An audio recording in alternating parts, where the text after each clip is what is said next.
Bonjour les CM2, une petite vidéo pour revoir la technique de la division à un chiffre diviseur.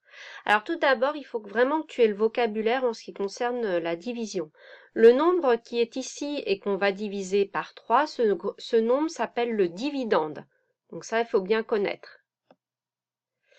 Le nombre qui est ici, c'est le diviseur. Donc à bien connaître aussi. Ici, le résultat de la division, on l'appelle le quotient. Je te rappelle que le résultat est ici, et ce résultat, on l'appelle le quotient. Et ici, tout en bas, à la fin de la division, on a le reste. Et dans une division, il faut toujours, et ça, il faudra qu'on le vérifie, que tu le vérifies à chaque division et que tu l'écrives, que le reste est inférieur au diviseur. Donc ici, on regarde le reste, et on écrira ça comme ça, 2 est inférieur à 3. 3, c'est le diviseur. Donc c'est bon, ça veut dire que ta division est plutôt bien partie. Ça ne nous confirme pas que le quotient est bon, mais ça nous montre que le critère que le reste soit inférieur au diviseur est bien rempli. Alors, on va faire une première division ensemble. Donc le dividende, c'est ce nombre, c'est 736. Ici, c'est le diviseur. Et ce trait que l'on trace en rouge, on appelle ça la potence dans la division. Alors, comment on va procéder? Puis d'abord, on regarde si on prend un chiffre ou deux au dividende. Dans 7, combien de fois 5? Ça fait 1. Alors attention au quotient, le nombre de départ peut jamais être 0, parce qu'on ne dit jamais 0,23, 0,756. Quand on donne un résultat, on dit directement 23 ou 756. Donc si jamais dans 7, combien de fois 5, ça n'avait pas été possible, eh ben, on aurait pris deux nombres directement en dividende. Donc dans 7, combien de fois 5? Ça fait 1, on aurait un premier résultat. Alors moi je mets sur quoi je travaille avec une petite vague, je te demanderai de faire la même chose. Et ce petit point, ça veut dire qu'on va travailler d'abord sur ce nombre et on aura donc un premier résultat au quotient. On reporte les petits points ici au quotient. Ensuite, on va abaisser le 3, on aura donc un deuxième résultat au quotient, donc on reporte le petit point ici. Et ensuite, on va abaisser le 6, on aura ensuite un troisième résultat au quotient. On fait ça pour savoir rapidement combien de chiffres on aura au quotient. Donc dans 7, combien de fois 5? Une fois. Donc je te rappelle qu'on fait dans ce sens. Une fois 5, ça fait 5. Donc ici, on fait 7 moins 5 pour avoir le reste. Alors les barres d'opération dans la division, tu peux les tracer à la règle, pas comme moi, en bleu. 7 moins 5, ça fait 2. Donc excuse-moi, j'écris pas très bien parce que c'est à la souris. Alors maintenant, bien je dois abaisser mon chiffre suivant. Donc on met des petits traits pour l'abaisser et on l'abaisse au niveau de notre reste qui était de 2.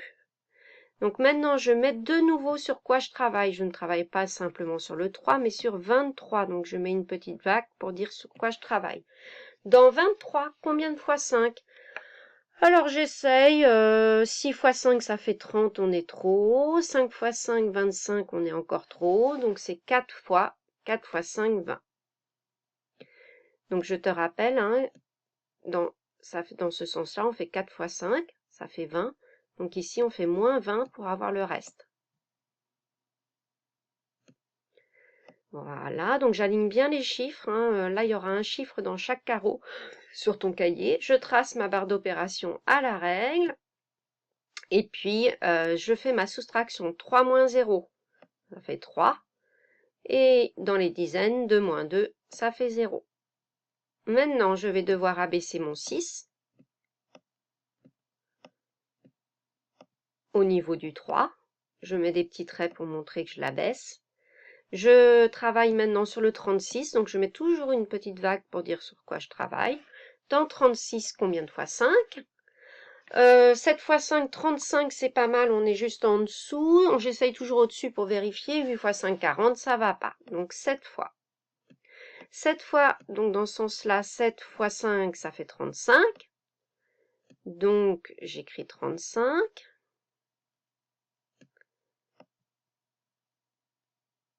Et 36 moins 35, je calcule la soustraction. 6 moins 5, ça fait 1. 3 moins 3, ça fait 0. Je devrais toujours vérifier, comme je te l'ai dit avant, que le reste est toujours inférieur au diviseur. Donc le reste ici, c'est 1.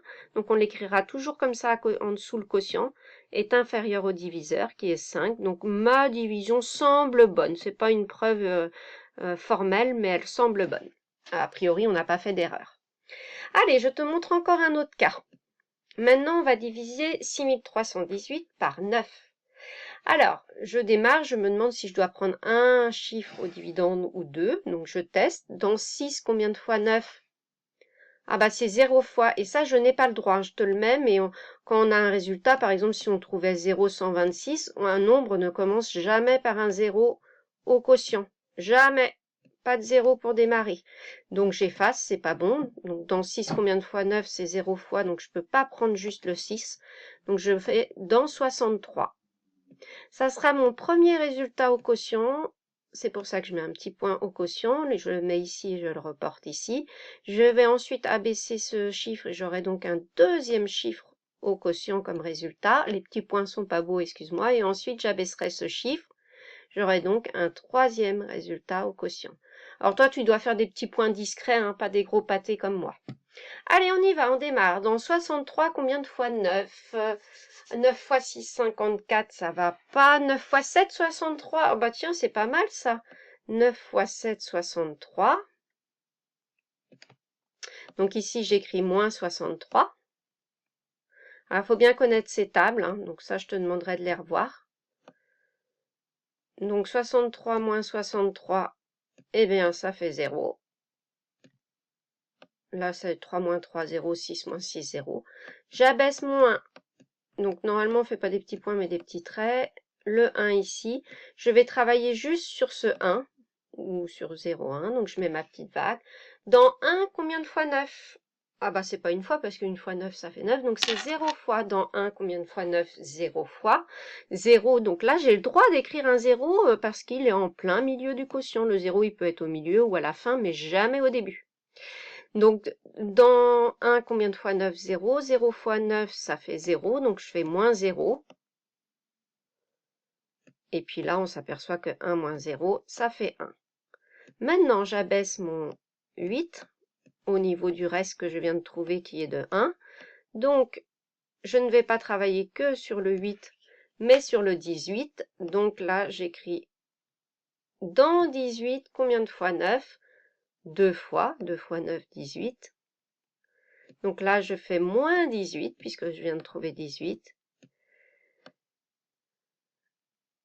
Alors, 18 moins 18, hein, 8 moins 8, 0, 1 moins 0, donc le reste est de 0. Alors, il faut que tu saches impérativement qu'une division dont le reste est 0 est une division qu'on appelle à quotient exact. Il faut que tu le saches parce que souvent, je te donnerai des petits indices, je te dirai attention, ta division est à quotient exact, division à quotient.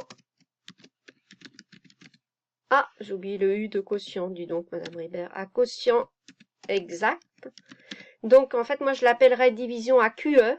QE pour quotient exact. C'est pour ça que je t'ai mis en majuscule pour que tu comprennes. Une division à quotient exact, c'est une division dont le reste doit être égal à 0. Donc, moi, quand tu poseras des divisions et que je te mettrai ta division est à quotient exact, ça veut dire que ton reste est de 0. Si tu ne trouves pas 0 comme reste, c'est que tu t'es trompé. Je vais de nouveau vérifier que le reste, pardon, est inférieur au diviseur. 0, qui est mon reste, le diviseur c'est 9, est bien inférieur à 9. Donc ma division semble bonne. Donc là, tu as eu deux cas hein, qui sont bien, hein, où au départ, hein, on prenait qu'un chiffre au dividende parce que dans 7, combien de fois 5, c'était pas 0. Et une autre, on était obligé de prendre deux chiffres dès le départ parce qu'autrement, on aurait démarré avec un 0 au quotient au tout début, ce qui n'est pas possible. Donc, on a eu aussi le cas en fait du 0 au milieu du quotient ou qui peut être également à la fin, ça existe et ça c'est possible. Et on avait en plus, là je te le rappelle, important, un reste qui est de 0 et on appelle ça dans ces cas-là une division à quotient exact. Donc maintenant ça va être à toi de jouer sur ton cahier bleu. Bon travail les CM2!